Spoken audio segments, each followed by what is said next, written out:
더 건강한 삶을 위해 오늘도 의학 채널 비욘디를 찾아주신 모든 분들 진심으로 환영합니다. 환영합니다. 안녕하세요. 제주 라이브 인사드립니다. 달빛이 내리는 밤에 생방송으로 진행되는 달빛 라이브 시간인데요. 오늘은 고병수 원장님과 함께 흥미로운 주제로 이야기를 나눠보려고 합니다. 암의 역사는 언제부터 시작되었는지, 어떻게 치료할 수 있는지 실생활에서 우리가 알고 있으면 좋은 정보도 알려드릴 예정이니까요. 끝까지 시청해 주시길 바라면서 이 시간 탑동365 의원 고병수 원장님과 함께합니다. 안녕하세요. 안녕하세요. 기온이 갑자기 뚝 떨어졌어요, 원장님. 제가 알러지 비염이 있는데 벌써 재채기 콧물 나고 오늘 하루 종일 진료하면서 힘들었어요. 지금도 그래요. 지금 전국적으로 날씨가 하루 사이에 10도 가까이 뚝 떨어진 지역이 있다고 하는데 이럴 그쵸. 때일수록 좀 독감, 감기 조심해야겠죠? 일단은 일교차가 심할 때 제일 치명적인 사람들이 알러지 비염 있는 친구들이 지금 벌써 속속들이 애들이 병원을 자주 오고 있어요. 그리고 요즘 감기가 조금 일교차가 심하면은 네. 감기는 추워서 생기는 게 아니에요. 그럼 알래스카나 북극 남극에 있는 사람들은 계속 늘 감기다. 달고 이게 살아야죠. 온도 변화. 온도 변화. 온도 변화에 따라서 우리 면역 체계가 이게 허물어져서 그럼 지나가는 바이러스에 잘 감염이 돼서 그게 증상이 나타나기 쉬운 거죠. 그래서 추우면 좀 따뜻하게 이렇게 해주면서 지내는 게 좋고, 알러지 있는 친구들은 특히 이 호흡하면서 아침에 일어나서부터 재채기를 하기 시작합니다. 네네. 그런 친구들은 집에서 나갈 때 현관에서 심호흡을 좀 적응을 하면서 천천히 나가주는 것도 좋아요. 우와. 갑자기 확 찬바람 쐬면 안 되기 때문에 네네. 그런 거는지 적절히 항히스타민제를 적절히 쓰기도 하고 뭐 면역 치료도 있고 여러 가지 방법이 있어요 요즘은. 네. 환절기 우리 예. 좀 감기를 더 잘 조심히 해야겠습니다.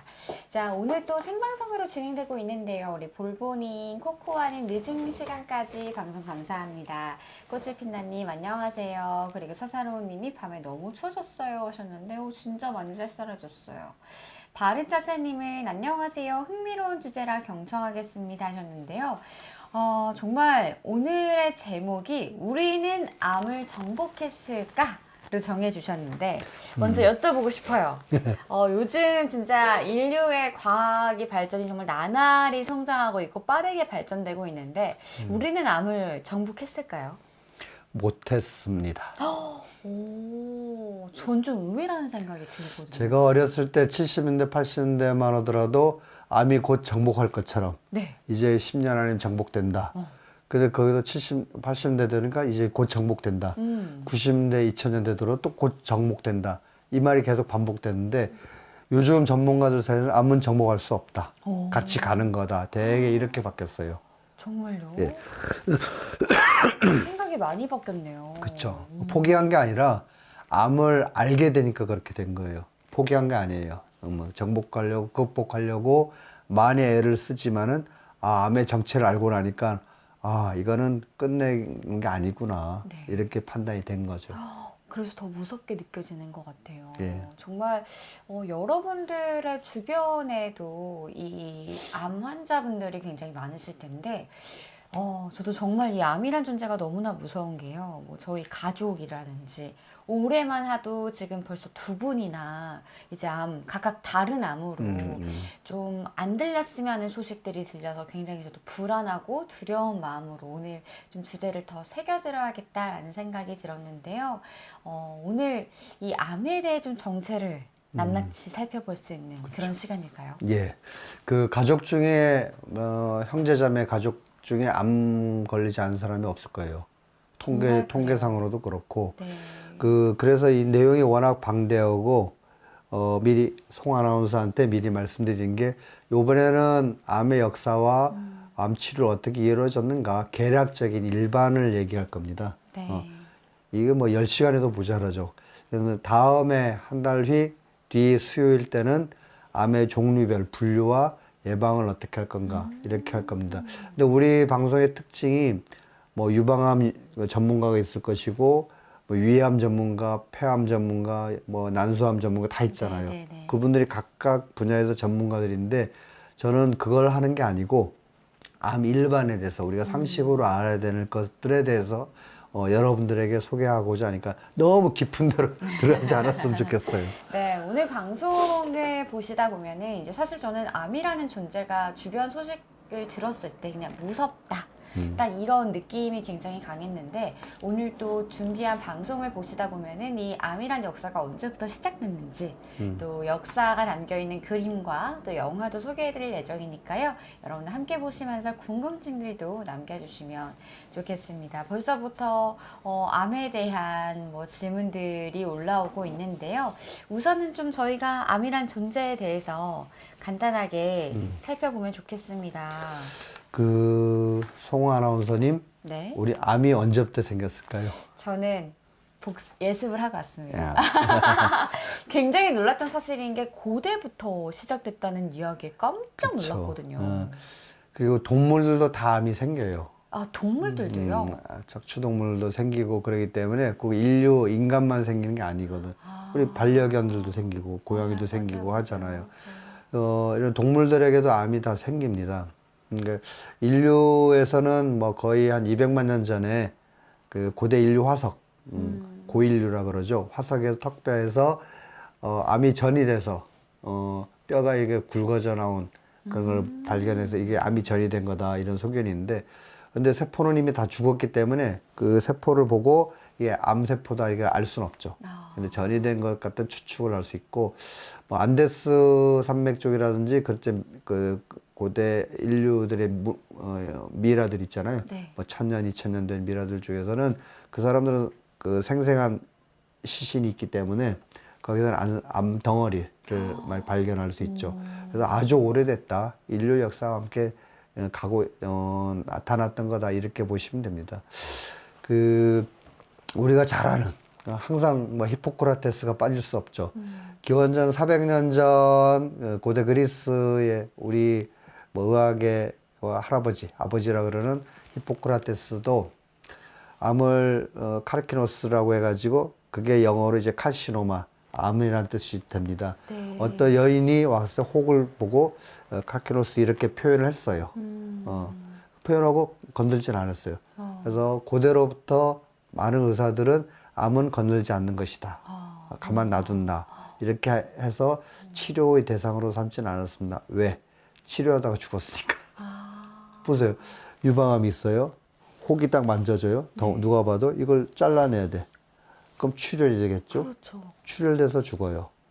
그 다음에 출혈이 안 되고 출혈 멈췄다 치더라도 감염돼서 죽어요. 그냥 아예 놔두는 게 낫다는 게 제 뭐 오랫동안의 그런 생각들이었습니다. 히포크라테스조차도.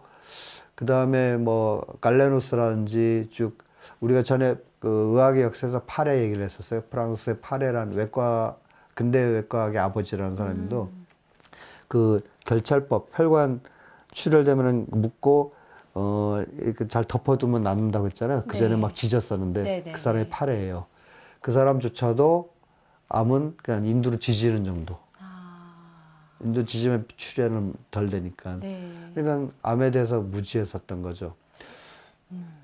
처음 그럼 암 치료를 하는 게 결국 처음 나타난 게 수술이잖아요. 네. 그럼 수술요법, 이제 여러 가지 요법들을 여러분들에게 이렇게 소개를 할 겁니다. 오늘은 소개하는 시간입니다. 자세히 들어가지 않을 거예요. 암을 수술한다. 암을 도려내고 하는 수술은 처음 시작된 게 1800년대 말이에요. 그 전까지는 건들지 못. 왜? 아까 말했듯이 건드는 순간 출혈과 감염 네. 때문에 속절없이 죽었기 때문에 안 건드는 게 낫다. 사진을 하나 볼까요? 자, 이 사진 뭐죠? 다리를 절단하는 수술인데 마취를 못했으니까는 그냥 자르는 수밖에 없어요. 너무 그래서 고통스러워요. 이 당시 이게 1800년대 말까지입니다. 1800년대 말까지도 어떤 외과적 수술들은 잘나는 사람은 어떤 사람이냐? 빨리 끝내는 사람이 잘하는 사람이에요. 진짜 빨리 끝내는. 그래서 외과는 빨리 끝낸다가 최고예요. 자, 그 다음에 그래서 빨리 끝내기 위해서는 칼을 이렇게 쑥쑥 세밀하게 하는 게 아니에요. 팔 이렇게 하면은 이쪽으로 칼을 대서 한 번에 쫙 도려내서 잘라내야 빨리 끝낼 수 있습니다. 이런 수술들을 했기 때문에 왜 빨리 끝내요? 출혈 때문에 죽어요. 출혈되면 5분, 10분 안에 사망합니다. 그래서 외과 수술은 이런 식으로 빨리 끝내는 것밖에 없었습니다. 네. 그러다가 아주 유명한 이게 매사추세츠주의 보스턴 병원, 보스턴 의과대학 벽에 걸려 있는 사진입니다. 이게 뭔 사진이냐면은 그 1846년, 1800 중반에 모튼이라는 치과의사가 환자들 이빨을 뽑거나 치료할 때 아파하니까 아픔을 덜려고 에테르, 약간 알코올 비슷한 건데 네. 무색무취예요. 알코올은 냄새가 나지만 그거를 흡입하게 했더니 잠이 들어. 잠이 들어 통증을 못 느껴서 이 이빨 치료를 했던 거죠. 네. 그래서 그 힌트를 얻어가지고 이거는 여러 의사들 앞에서 시연하는 겁니다. 어떤 여성이 갑상선 암이, 목에 암이 있는데 아마 갑상선 암일 거예요. 네. 그 알을 그 외과 의사가 수술하는 장면이거든요. 외과 의사가 수술하고 마취시키고 모튼이. 그래서 외과 의사가 수술해서 한두 시간을 딱 깨어났더니 무슨 느낌이 있었어요? 아무 느낌이 없었어요, 환자가. 그 사람들이 기립박수 치고 난리 났죠, 이때. 네. 자, 통증을 못 느끼게 무통 그리고 잠이 들게 하면서 이때부터 외과 수술의 역사는 확 달라집니다. 이전과 이후로. 일단 고통을 안 느끼니까 그렇죠. 환자. 암 치료는 이때부터 제대로 시작되는 거예요. 우리 뭐 일반 사람들은 모르겠지만은 뭐 빌로트라는 사람이 있고 그 다음에 홀스테드라는 사람이 있는데 유방암의 대가예요. 빌로트라는 사람은 이 장수술을 하는 거를 아직도 우리가 교과서에 배우는 사람인데 그런 유명한 외과 의사들이 이때부터 활발하게 활동하기 시작하는 게 마취 때문이에요. 그렇군요. 마취가 없어서 외과가 발달할 수 없습니다. 자, 그렇게 해서 사실 뭐 수술하면서 암 치료는 시작이 된데 수술요법. 자, 첫 번째. 이전까지만 하더라도 4차 엑스를 해가지고 황담즙, 흑담즙, 점액, 혈액 이 네 가지 조화를 이루면서 병이 생기고 이 네 가지를 통해서 치료한다 했기 때문에 네. 뭐 수술 개념이 없었죠. 뭐 히포크라테스 당시부터 거의 1900년대까지도. 네네. 그래서 웃겨요. 책을 읽어보면은 그럼 암이라는 걸 치료를 어떻게 했냐. 구토시키거나 설사시키거나 뭐 4차 엑스를 의해서 네. 그다음에 조금 발달된 게 어떤 약품을 쓰는데 약물이 있겠었어요. 사슴의 눈가를 가루로 만든 거, 풍뎅이를 뭐 간 거, 그다음에 민간요법 같네요. 그렇죠. 악어의 이빨을 가루로 만든 거, 아니 악어의 그다음에 어떤 오소리의 심장을 가루로 만든 거. 오소리 간도 아니고 왜 심장일까? 그 참 궁금한데 어쨌거나 그런 특정된 물질들을 약처럼 만들어 썼는데 효과 있겠어요? 없지. 그렇죠. 그다음에 제일 그 고급스러운 치료가 있었어요. 기도. 기도. 신부님이 와서 하느님께 기도하고 성가를 불러주고 찬송가를 불러주고 네. 하는 게 아주 그 고귀한 치료였죠. 그거는 왕이나 귀족들, 돈 많은 상인들이 할 수 있었죠. 그 외 사람들 할 게 없었고, 그 뭐 좋아졌을까요? 똑같아요. 효과 없지. 그러한 치료들이 1800년대까지 계속 이루어졌던 거죠. 그래서 네. 마취가 발달하면서 수술이 비로소 이루어졌다. 이거를 알고 계시면 되는데, 근데 이 수술조차도 참 황당한 게 근치적 수술이라는 게 참 각광을 받았습니다. 암이 있어. 예, 암이 있으면 그 옆에 림프절이라고 해서 임파선까지 퍼지면은 안 되거든요. 네. 그거를 다 긁어내요. 그러면은 엄청나게 잘라내야 돼요. 유방암을 예를 들면은 유방암이 있어요. 네. 그럼 거기 혹만 딱 떼내면 안 돼요. 그 림프절, 임파선이 퍼진 것까지 다 훑어내서 자르려면은 가슴 근육까지 다 드러내야 돼. 그러면은 흉하고 어깨도 이렇게 되고 보기도 흉했죠.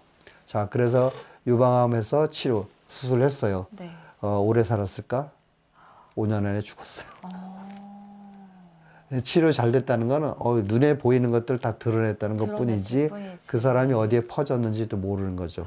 그러니까 실질적인 원인을 해결하지 못한 그쵸. 거네요. 여성으로서는 유방 하나가 없음을 해서 여성성에 대한 좀 수치심 같은 게 가지고 네. 있으면서 불구처럼 계속 사셨어야 됐고 생명이 연장됐냐? 연장되지 별로 못했어요. 수술만 잘 됐다 뿐이지.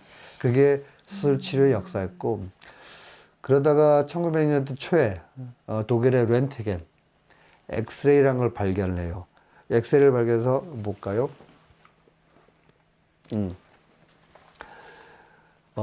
자기 부인이 손 사진이에요. 네. 찍었더니 뼈가 잘 보이고 그래. 이게 반지거든. 결혼 반지. 그래서 그걸 발견하고 나서 야 어떤 진단에 도움이 되겠구나 해서 주로 뼈라든지 이런 진단에 도움이 돼서 이 사람이 처음 노벨상 받은 사람이에요. 첫 1회. 예. 근데 나중에 보니까는 이걸 가지고 방사선 양을 좀 늘렸더니 암 치료도 되겠다. 실제로 암세포가 죽었어요. 네네. 강한 방사선을 쬐니까 엑스레이보다 더 센 방사선을 쬐면은 몸에 해로워요. 네. 근데 그놈들이 암세포의 특징은 빨리 증식한다는 거예요. 빨리 자라니까 뭐예요? 먹성이 좋아서 이것저것 다 받아들여. 받아들이다 보니까는 엑스레이 같은 것도 더 취약해요, 이놈들이.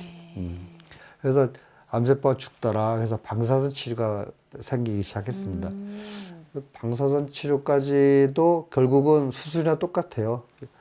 무차별하게 폭격하면서 없애려고 하는 애를 쓰는 거죠. 이게 두 번째 치료 방법이 생겨난 거고.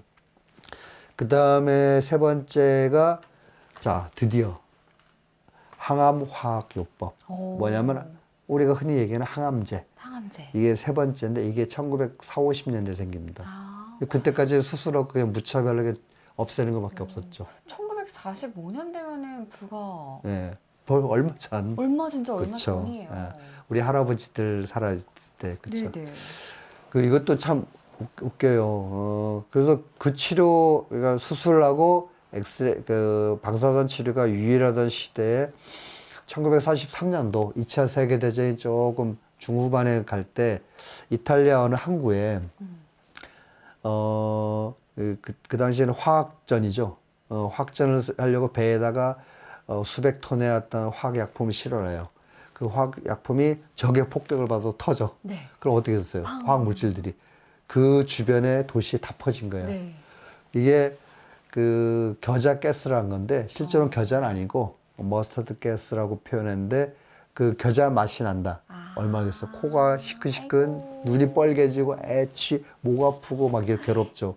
이 화학제에 쓰려고 했던 이 가스를 쓴 사람들이 괴로운 것은 둘째치고 시간이 지날수록 시름시름 빈혈도 생기고 나빠지더라. 왜일까? 해가지고 나중에 한 몇 년 후에 연구원들이 조사를 해봤더니 이건 일반 세포들을 죽이는 효과가 있다. 빨리 자라는 세포들, 암세포. 그래서 암세포를 죽이는 데 효과가 있구나 하는 생각을 했었어요. 근데 그건 치료에 적극적으로 이용을 하지 못하고 처음으로 항암제라는 걸 쓰기 시작한 게 시드니 파버란 미국의 소아과 의사예요. 네. 종합병원에 있었는데 이 암치료 전문인데 그 사람이 할 수 있는 게 없죠. 소아암들은 대부분 백혈병이 많아요.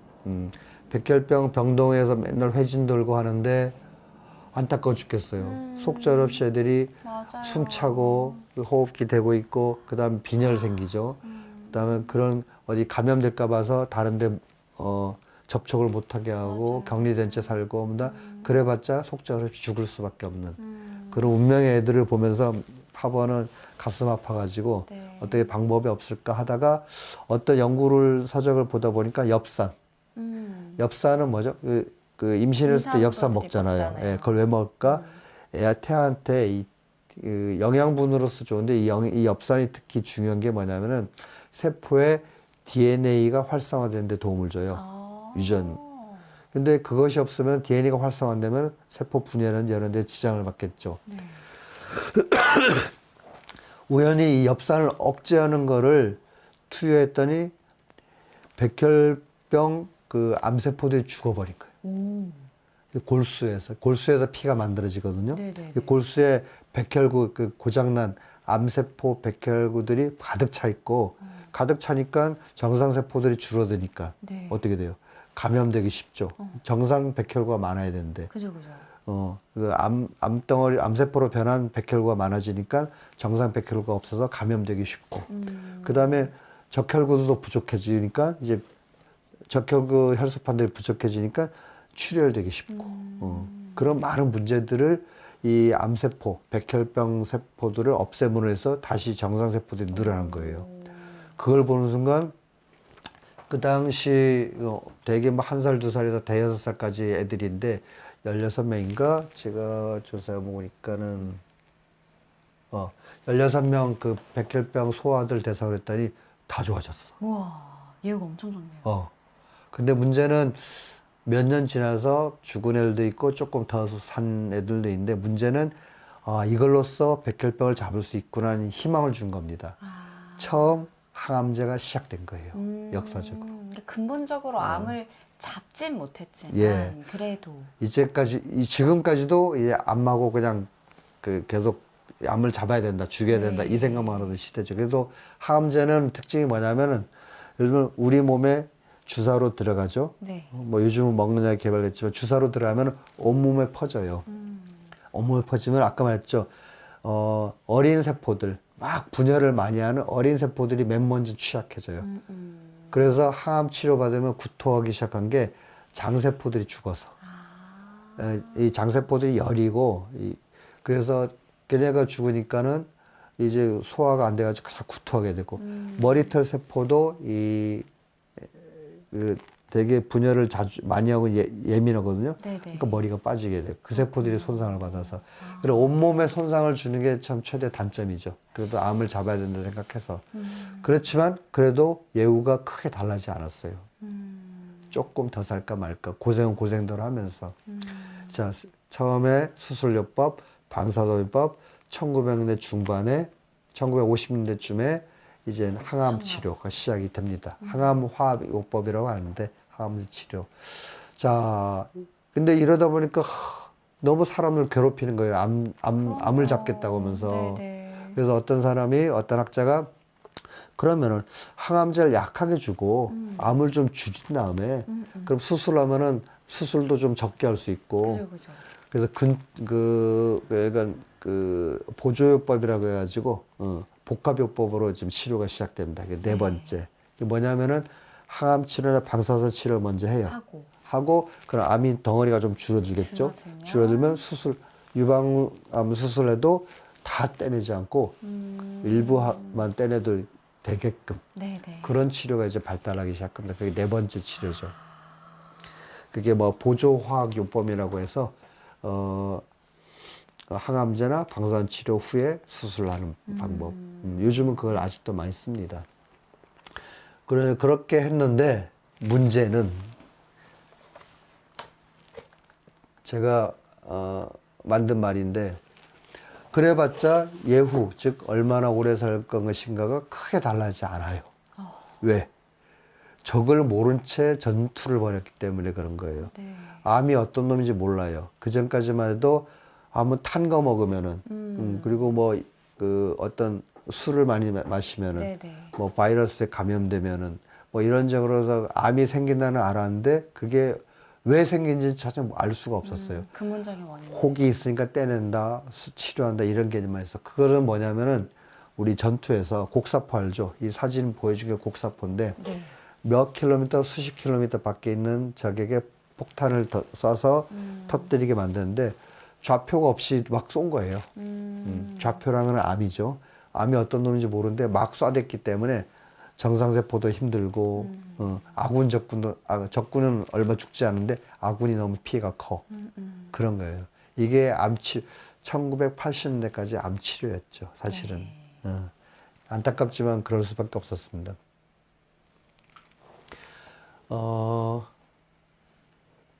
요거를 보기 전에 그래서 근데 획기적인 일이 벌어집니다. 1990년대 들어서 뭐 80년대 말인데 얼마 안 되죠. 진짜 얼마 안 됐죠. 유전학이 많이 발달돼 가지고 뭐 요즘은 유전자 지도를 그리네 뭐네 하면서 막 발달했는데 유전학이 발달하면서 그걸 암에 도입하기 시작합니다. 네. 암에 도입하기 시작해서 그 제가 이름을 잘 못해서 메리 클리어 킹이라는 여인이 있습니다. 그래서 의사인데 이 사람이 유전학을 연구하다가 암은 유전자를 변형을 통해서 예방하거나 치료할 수 있다 이런 얘기를 했어요. 미친놈이다 하면서 욕을 먹었어. 그러니까 그게 실용화되지도 않고 1980년대입니다. 그래서 아닌데 그거 맞는데 하면서 그 연구를 계속해서 그런 연구를 해서 나타난 게 BRCA1이라는 들어봤어요? 아니요. 안젤리나 졸리 들어봤어요? 네네네네. 안젤리나 졸리가 그 엄마하고 언니인가 그 유방 난소암에 걸려가지고 자기가 유방 절제를 해요. 그건 알고 그러니까 난소까지 절제를 해요. 네네네. 난소하고 유방이 되게 밀접해요. 근데 그 유전자가 BRCA라는 유전자. BR은 별거 아니에요. 브레스트, BR. 브레스트. CA는 캔서의 CA. 그러니까 유방암 유전자가 있다. 요걸 없애거나 치료할 수 있다. 유전자 치료의 신기원이 되죠. 그게 1990년도예요. 자, 그래서 사람들이 대거 유전학을 공부하기 시작했죠. 암하고 유전자가 어떤 관계가 있나. 그러니까 엄청난 많은 것들이 발견이 돼요. 발견된 거예요. 자, 그래서 좀 어려운 얘기입니다, 여러분. 어려운 얘기인데, 종양 유전자. 딱 봐도 이놈이 암을 일으킬 것 같죠. 어떤 의사가 유전학자 종양 유전자를 발견을 해요. 그러니까 암을 이놈들이 암을 유발하는구나. 그래가지고 내가 그 연구를 했는데 한계에 부딪혔어. 이것만이 아닌데? 보니까 그 상대적으로 우리 DNA 유전자 서열 있잖아요. 네. 거기에 암 유전자 이렇게 박혀 있는데 그걸 그 종양 유전자라고 합니다. 그런데 다른 쪽에도 보니까 종양 억제 유전자가 있었어요. 그러니까 이놈들이 밸런스가 맞아야 돼요. 그렇구나. 종양 유전자가 암을 일으키려면은 종양 억제 유전자가 막아주고. 너 가만히 쉬어라. 이게 밸런스가 맞았을 때 암이 발생 안 하는데 이 밸런스가 깨져. 종양 억제 유전자가 힘을 못 쓰거나 하면은 네. 이놈이 신난다 하면서 암 세포를 막 만들어내는 거죠. 어렵네요. 이게 암 유전학의 발달로 인해서 생긴 거예요. 그래서 1900년대, 2000년대, 2010년대 계속 발달하죠. 그래서 많은 종양 유전자를 발견해내요. 유방암, 난소암, 폐암, 다. 그러다 보니까 이제는 모든 암은 유전에 의해서 생기는 거다. 맞잖아요. 유전자가 막 분열나게 만들고 그런 걸 다 지시하고 있는 브레인이기 때문에. 근데 문제는 그러면은 유전이라는 거는 두 가지예요. 부모로부터 받는 유전이 있고 네. 그 다음에 유전자 변이에서 생긴 유전이 있어요. 그러니까 부모로부터 받는 그런 그 암도 있는 거고 네. 대부분은 근데 그보다는 자기가 살아가면서 네. 노화라든지 아니면 암 유발 물질, 발암 물질이라 그러죠. 네네. 이런 거에서 노출되면서 그 유전자가 변이가 돼요. 그럼 종양 유전자고 이 종양 억제 유전자가 밸런스가 깨져요. 네네. 그러면서 암세포가 발생하는데 그래서 부모로부터 받는 유전적인 암이 있고 그 다음에 자기가 살아나가면서 아까 말한 노화, 네. 나이가 들면서 암이 많이 생길 수밖에 없어요. 그 다음 두 번째는 암 유발인자, 그런 것에 노출되면서 생기는 게 변이가 이루어져요. 그 두 가지 다 유전이라고 합니다. 유전은 받는 것뿐만이 아니고 이제는 아무 모든 암은 다 유전에 의해서다. 유전자가 문제다. 이게 최종 결론인데 근데 또 문제는 보니까는 종양 유전자 그냥 종양 억제 유전자 좋다 이거야. 근데 이게 정상 사람이 다 있어. 모두에게 약간 잠재되어 있네. 이게 다 있다는 거예요. 그래서 황당했죠. 이거 뭐 도대체 어떻게 된 거지? 결론은 이 밸런스가 안 맞았을 때 종양 억제 유전자가 종양 억제 붙었을 때 암이 발생해 버린다. 이게 결론인데 정상에 다 있어요. 종양 암 걸린 사람만 있는 게 아니고. 이게 뭔가 지금 딱 이 한마디를 들었을 때요. 어떤 느낌을 받았냐면 SF 영화에서 믿을 수 없는 결말. 약간 그 물음표 반전 뭐 이런 거. 어쩌라는 거죠? 약간 이런 기분이에요.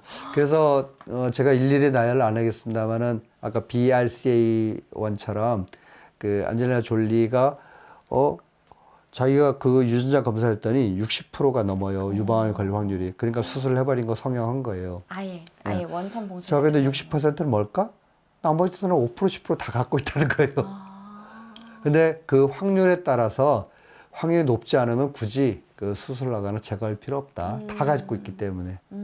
그래서 종양 유전자의 개념은 그렇습니다. 그래서 암을 유발하는 유전자가 종양 유전자고 네. 그것은 많은 사람들이 갖고 있을 수 있고 변이해서 생길 수도 있고 그렇습니다. 그래서 네. 최종적인 결론이 그거예요. 그래서 요 관련 영화가 있습니다. 그래서 이제 암에 관한 영화들은 많은데 애니를 위하여 애니를 위하여. 그 어린 청소년기부터 쭉 장면이 나오면서 나이가 조금 들 때까지 한 3, 40대까지 이야기가 나오는데 이 어머니, 이모, 언니가 다 유방암으로 돌아가셔요. 죽어요. 그럼 자기도 뻔하겠죠. 근데 이게 유전적인 거다는 유전적인 소인이 있을 거다 짐작만 하고 잘 알지 못했었어요.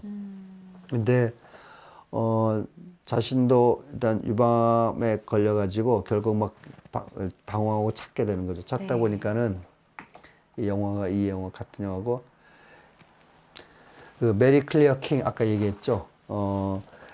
유전자에 의해서 생기는 거고 그걸 치료할 수 있다. 이게 BRCA 유전자를 처음 발견한 사람이에요. 이 사람이. 근데 이 사람은 헌터 그 영어 배우고 네네. 이 사람을 만나가지고 그 둘이 노력하는 과정이 생겨요. 많은 사람들이 비난을 하지만은, 우리는 이 방향으로 간다 해가지고, 그런 감동적인 내용을 담았는데, 네. 아마 아카데미에서 여러 받았어요. 연기를 워낙 잘했고 재밌어가지고. 여러분들 한번 꼭 보시기 바랍니다. 애니를 위하여. 이게 최종 어떤 암 치료의 최종 단계들이죠. 그래서 요즘은 면역 치료, 항원항체란 말 들어봤죠? 네네. 뭐 비형 감염이 있으면은 비형 감염을 막아줄 항체라는 게 있습니다. 우리 몸에서 그걸 만들어 놔요. 이놈이 들어오면 언제든지 공격하겠다. 그게 항체인데 암세포도 마찬가지로 표면에 있는 걸 발견해서 항체를 만들어서 그놈을 치료하는. 그러니까 표적 치료가 되는 거죠. 네. 그래서 좀 몸 전체를 망가뜨리는 게 아니고 그놈들만 공격하는 네. 아주 표적 치료가 요즘은 점점 발달하고 있습니다. 그래서 자, 좌표 없이 곡사포로 마구 쏘아대던 수술, 방사선 치료, 그다음 항암 치료 네. 이 시대에서 물론 이것도 중요합니다. 근데 이제는 그 암의 정체를 알게 된 거예요. 아, 이놈은 여기에 있구나. 어떤 성질을 가지고 있구나. 이렇게 하면 되겠구나. 호르몬 치료 이런 것들 네네. 많이 이젠 분야별로 하는데 그 암세포만 공격하는 것들이 많이 발달해 가지고 요즘은 몸이 좀 망가지지 않으면서 치료하는 단계까지 많이 왔어요. 예. 네. 그래서 이렇게 아마 암의 치료의 역사라고 대충 보시면 되고 복잡하게 할 필요 없습니다. 네. 수술, 방사선, 항암 치료, 그 다음에 뭐 유전자를 이용한 뭐 호르몬 치료라든지 여러 가지 방법들이 있다. 요즘은 많이 발달됐다. 그래서 그 세계보건기구에서도 얘기를 했듯이 3분의 1은 예방할 수 있고 네. 3분의 1은 조기 발견하면 조기 거의 완치가 되고 나머지 3분의 1도 치료 방법이 잘 나면은 어느 정도 완화할 수 있다. 이렇게 얘기를 하니까 주변에 있으면은 많이 좀 힘을 주시기 바라고 네. 다음에 아마 다음 시간에 한 달 후에 암의 종류와 그다음 우리가 예방 방법에 대해서 할 거니까 오늘은 이 정도로만 좀 간단히 끝낼게요. 네. 이렇게 오늘 한 35분간 이렇게 나 혼자 쭉 얘기한 것 왔는데, 같은데. 예. 근데 저는 약간 느낌이요. 예. 타임머신을 타가지고 아. 슬쩍 고대도 보고 중세시대도 보고 이렇게 암의 전반적인 역사에 대해 흐름을 좀 알아볼 수 있는 그런 시간이었습니다. 오래지 않았어요. 아주 발달된. 그니까요. 저는 수술만 80년대. 하더라도 1800년대 말이고. 네. 그 다음에 뭐 유전자. 이게 마취가 되니까 수술하기 시작했고, 그 다음에 방사선 치료 1900년대 시작됐고, 그다음 항암제는 1940, 50년대 시작했고, 얼마 안 됐어요. 그래서 원장님께서도 이제 학창 시절 때 배웠던 거랑 내용이 많이 달라져가지고 많이 달라져 새로 굉장히 공부했어요. 많이 공부를 하셨다고. 우리 때는 유전자 개념이 없었어요. 네. 그러니까 암에 대해서. 자, 오늘 많은 분들이 또 그 사이 질문하신 질문을 것 쭉 한번 주셨습니다. 네. 췌장암 초기 증상도 알 수 있나요? 나중에 다음 시간에 꼭 들어오십시오. 썸투어님, 췌장암 뭐죠? 위가 이렇게 있으면은 췌장 이자거든요. 이게 손가락 두 개 이렇게 크기예요. 위 뒤에 있습니다. 등 쪽에 붙어 있어요.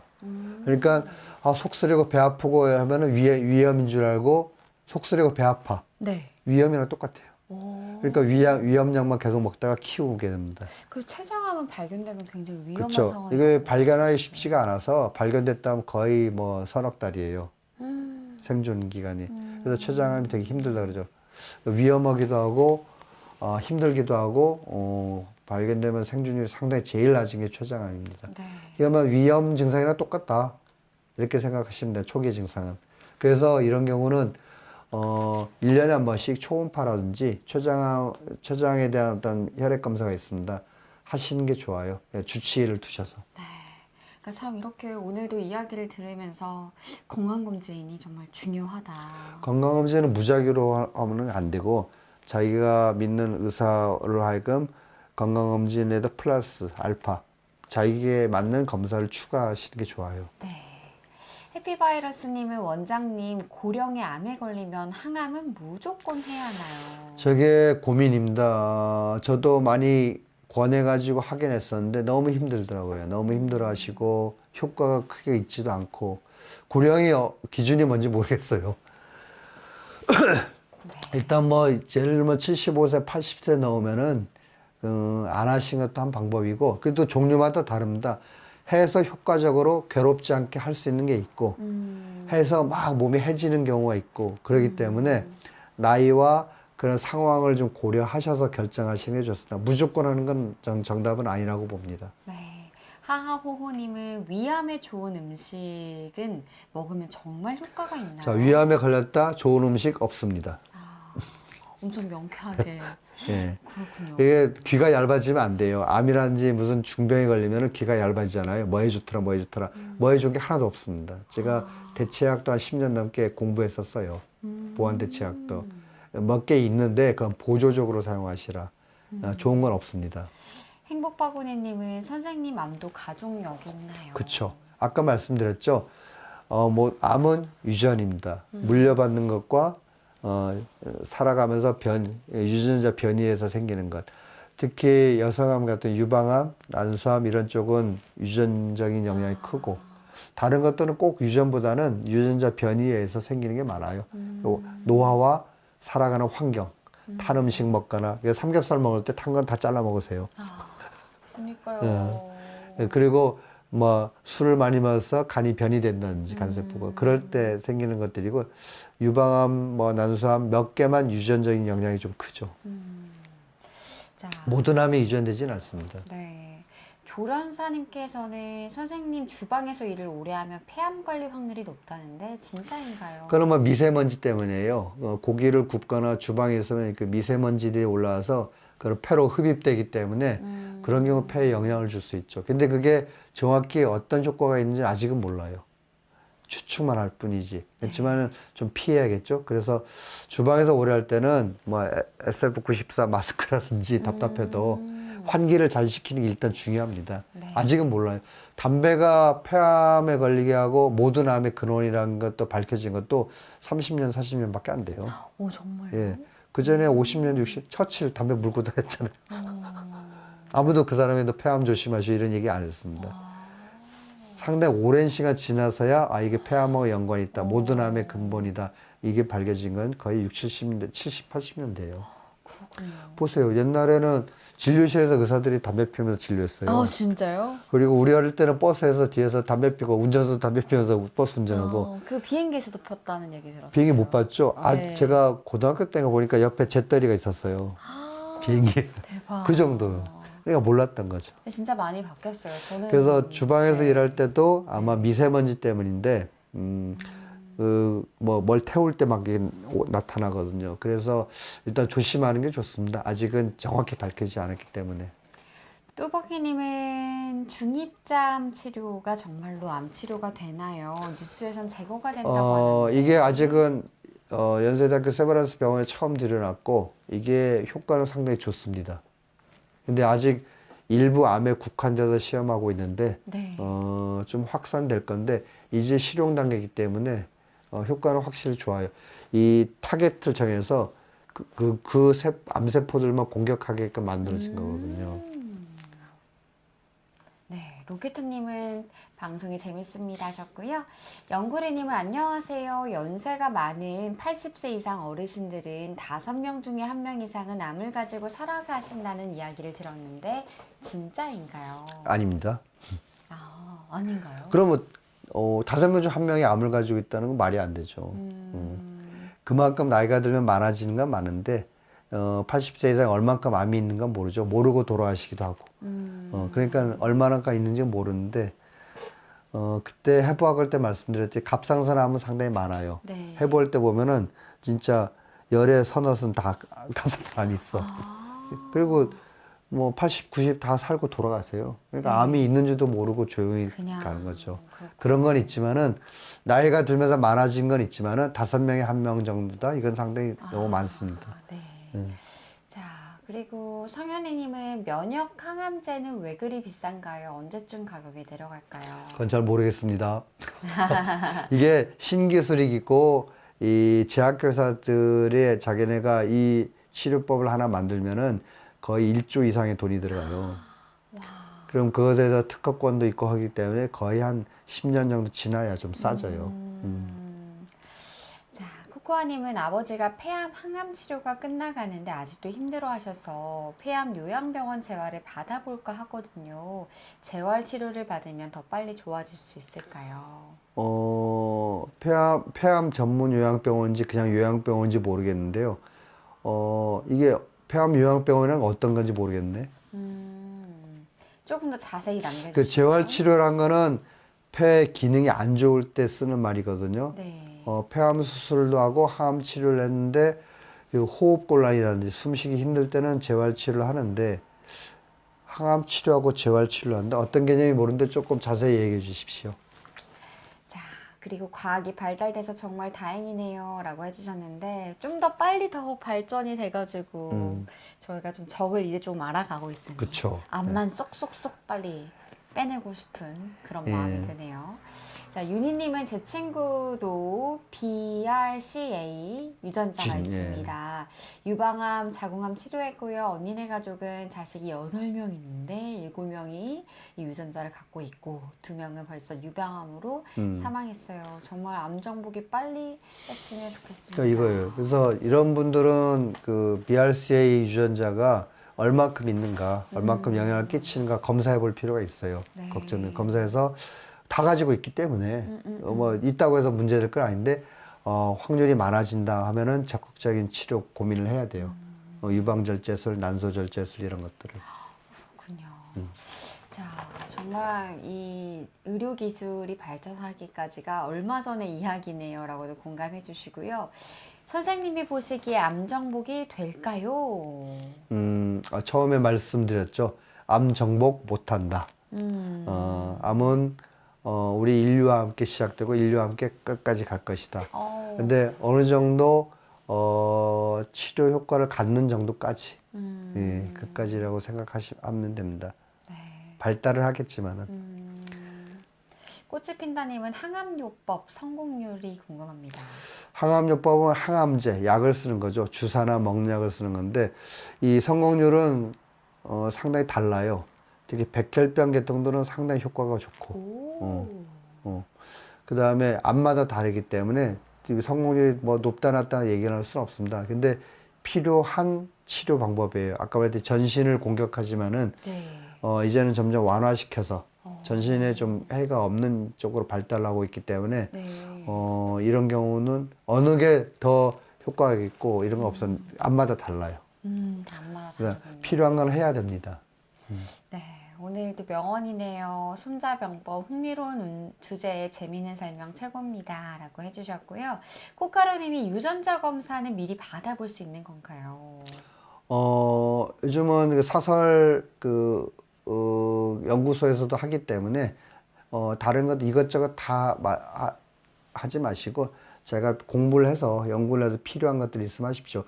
유전적으로 어머니 쪽, 또 여성 쪽, 그리고 뭐 이모나 언니가 유방암이나 난소암이 있더라 하면서는 그 아무래도 유전자 검사할 필요가 있습니다. 네.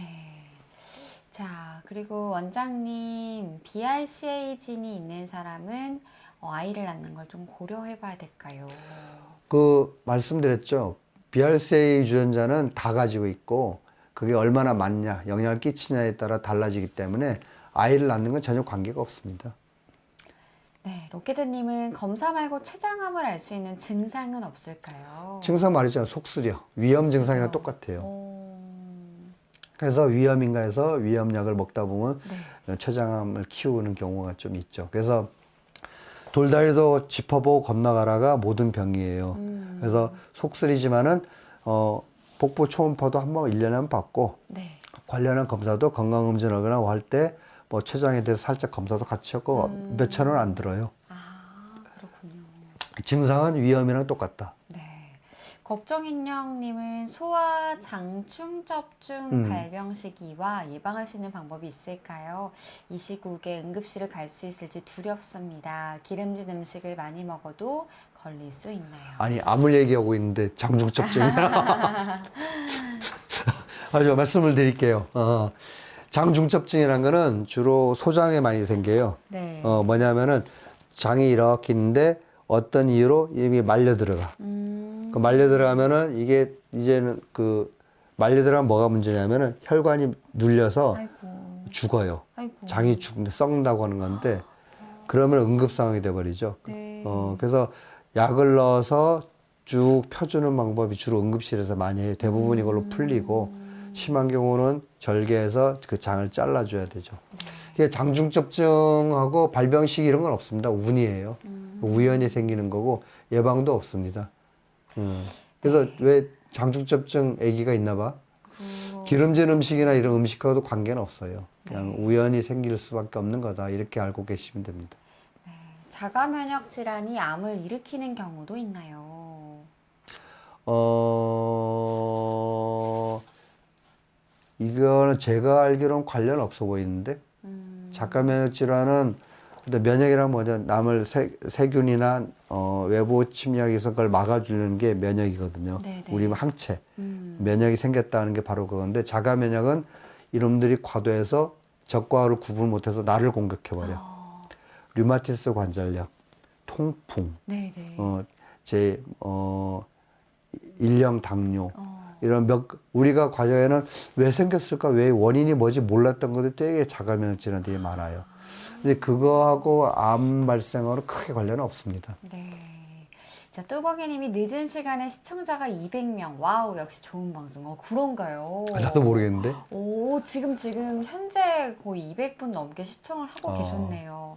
너무너무 감사합니다. 저기 윤희님이 87년도에 미국에 올 때 비행기 안에서 아저씨들이 담배 피웠던 기억이 납니다. 이거 맞다니까요. 자, 어와둥둥님의 질문으로 끝을 맺어야 될 것 같은데요. 암 환자들도 영양제 도움이 되나요? 원칙을 정하셔야 돼요. 자기 자신이나 가족들, 주변 사람, 그리고 암이라는 중병에 대해서는 가족 이외에는 절대 상담하거나 거들면 안 됩니다. 책임을 져야 될 부분이 생겨요. 제가 여러 번 경험이 있어서 그런 것들이 상담 오면은 너 가족 아니면은 건들지 마라. 이렇게 얘기를 해요. 그게 맞고, 어쨌거나 주변이나 자기 가족이 암 환자가 있다 했을 때, 치료 원칙은 아까 말했죠. 수술, 방사선 치료, 그다음 항암 치료, 네. 그다음 그 외 공인된 치료들을 중심으로 하고, 네. 그 외에는 보조요법으로 해야 됩니다. 제가 비타민 C 요법도 하거든요. 네. 근데 우리가 70mg 하루 필요량인데, 그거는 뭐 3000mg, 뭐 대역 7000만 mg까지 써요. 그 비타민 C 요법도 있고, 미질트라고 해서 기생살이 풀이 있습니다. 그 독일에서 암 치료하는데 다 보조로 쓰셔야 됩니다. 절대 중요하게 공인된 거 이외에는 한방도 마찬가지 보조로 쓰셔야 돼요. 근데 그래서 자기 담당하는 의사랑 상의를 하셔야 되고, 하지 말라면 절대 하지 말고, 또 영양제 같은 경우도 도움되진 않는데 어느 정도 조금 필요로 할 수 있기 때문에 필요한 영양제가 어떤 건지 의사가 잘 모를 수가 있어요. 그럼 항상 권위 있는 사람과 상의를 하면서 결정하셔야 됩니다. 암 치료는 효과는 없고 약간의 보조요법이다. 항상 이렇게 생각하시는 게 맞습니다. 네. 자, 오늘 좋은 방송 감사합니다. 늦은 시간임에도 항상 감사합니다. 선생님 감사합니다. 오늘 좋은 시간이었습니다. 라고들 이렇게 또 훈훈하게 댓글을 보내주셔서 큰 힘이 됩니다. 오늘 원장님께서 또 2시부터 진료를 하셨는데 지금 거기다가 지금 비염 때문에 힘들어. 이렇게 또 여러분들에게도 건강 정보를 알려드리기 위해서 열심히 공부해 주시고 준비해 주시면 감사드리고요.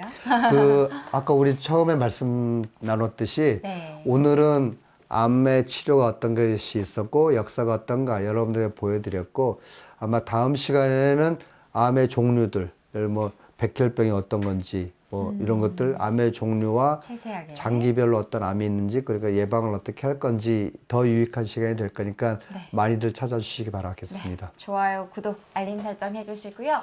고병수 원장님과는 매달 초 수요일, 첫째 주 수요일 날 밤 11시에 방송되고 있으니까요. 여러분들 기억해 주셨다가 다음번 방송 2탄도 기대해 주시길 바라면서 내일 공휴일 또 평안한 시간 보내시길 바라고요. 또 행복한 밤 보내시길 바라며 오늘 함께 해주신 모든 분들 감사드립니다. 고맙습니다.